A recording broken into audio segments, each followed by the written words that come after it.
Quem vai repercutir estes dados com a gente agora é Leonardo Costa, economista do ASA. Seja bem-vindo à nossa programação, Leonardo. Agradeço imensamente por ter aceito o nosso convite. Meu caro, gostaria da tua leitura.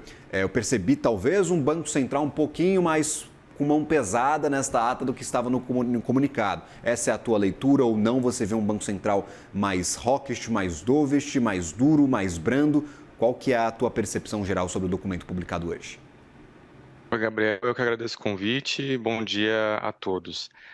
Bom, eu acho que em relação ao comunicado da semana passada, a gente teve uma leitura um pouco mais próxima da neutralidade, né? É um banco central que corta os juros, né, a despeito de um cenário externo que teve uma piora considerável, né? Então, numa retrospectiva curta, né, para não ser muito cansativo, mas ele, em janeiro, ele chegou a indicar, né, que ele começaria o ciclo de corte de juros, né, e aí de janeiro, dessa reunião de janeiro até a reunião agora de março, foi um cenário que mudou muito rapidamente, né, por conta do conflito no Oriente Médio e o choque de preços que a gente está vendo acontecer nos ativos internacionais, né, e aí principalmente no petróleo. A gente já vê sinais de segunda ordem também aparecendo, né, principalmente nas expectativas de inflação, como você mesmo comentou, né, o foco dessa semana já trouxe uma mudança relevante na inflação de mais médio prazo. A gente tinha uma inflação ali que estava em 3,5 e ela foi para 3,2, né? É um movimento pequeno, mas é um movimento que acontece após 19 semanas de estabilidade, né? Então tem alguma preocupação. E a gente vê essa ata um pouco mais neutra, porque ele optou por cortar os juros mesmo com essa piora do cenário internacional, né, que talvez suscitasse, uma manutenção do juro por um pouquinho mais de tempo, para que ele tivesse um pouco mais de confiança para começar, um ciclo de corte, né. E aí ele justifica esse início do ciclo de corte de juros, dizendo que já observa o impacto, desse juro restritivo, tanto na inflação quanto na atividade doméstica, né. A gente consegue até encontrar alguns elementos um pouco mais dovish nessa ata, né, quando ele fala da atividade doméstica, que ele vê que o primeiro trimestre vai ficar mais forte, né, mas ele passa, um pouco batido nisso, né, e acho que essa composição, do balanço de riscos que ele optou por manter ainda simétrico. Mantém ainda assimétrico, esperando próximos desdobramentos. É dependente principalmente da extensão deste conflito, você acredita, o balanço de riscos? Sim, acho que tem uma possibilidade desse balanço de riscos ficar, pender um pouco mais para a gente ter um cenário de mais inflação, né, especialmente se a gente continuar a ver, um preço do petróleo tão elevado, né. A gente viu já movimentos da Petrobras na direção de aumentar o preço do diesel, a defasagem da gasolina também está bastante grande, né, então a gente pode ter algum impacto também no aumento da gasolina logo menos, né, e aí você tem tanto impacto direto quanto impacto indireto, né, porque quando sobe o preço do diesel, por exemplo, isso acaba afetando toda a cadeia de distribuição, de alimentos, né, então você tem um impacto um pouco maior e mais amplo.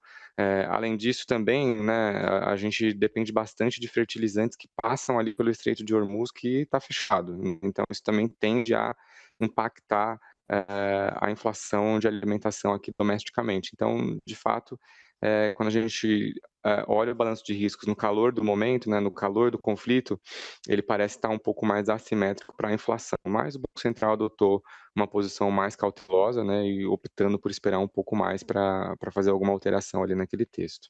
Ele reforça mais restritiva por mais tempo, talvez um espelhamento do discurso que ele vem adotando já há bastante tempo para justificar juros em 15%, ou ele indica talvez que a guerra pode mudar o que estava na cabeça do Banco Central anteriormente sobre esse número final do ciclo de calibração das taxas de juros no país.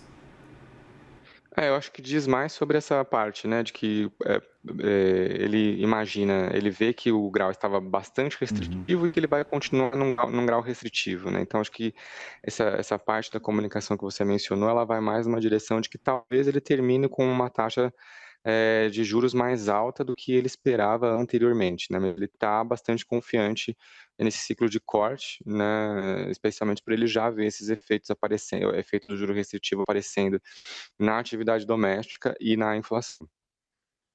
Vocês para este fim de ciclo de cortes de juros, não um ciclo de cortes em geral, mas um ciclo de calibração, que é a palavra preferida aí do Banco Central nessas últimas três comunicações. A gente está projetando uma taxa terminal de 12%, mas a gente também está vendo um risco de que ela termine acima disso. Entendi.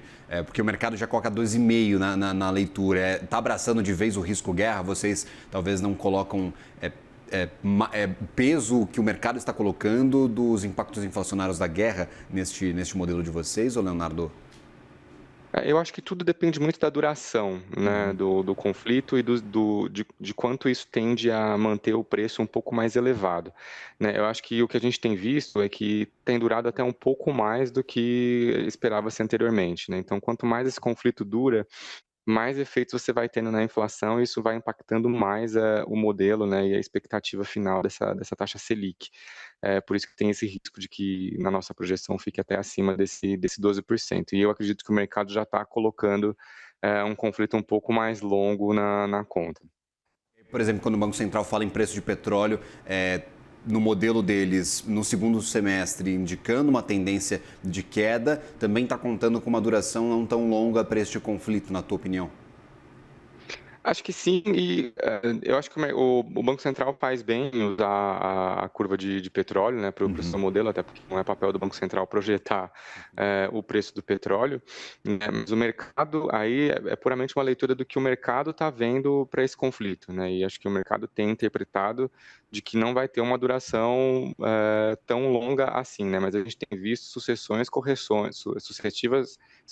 correções nessa curva de petróleo, né? Ela tem subido, por mais que o preço esteja mais alto nessa primeira metade do ano, desacelerando na segunda, né?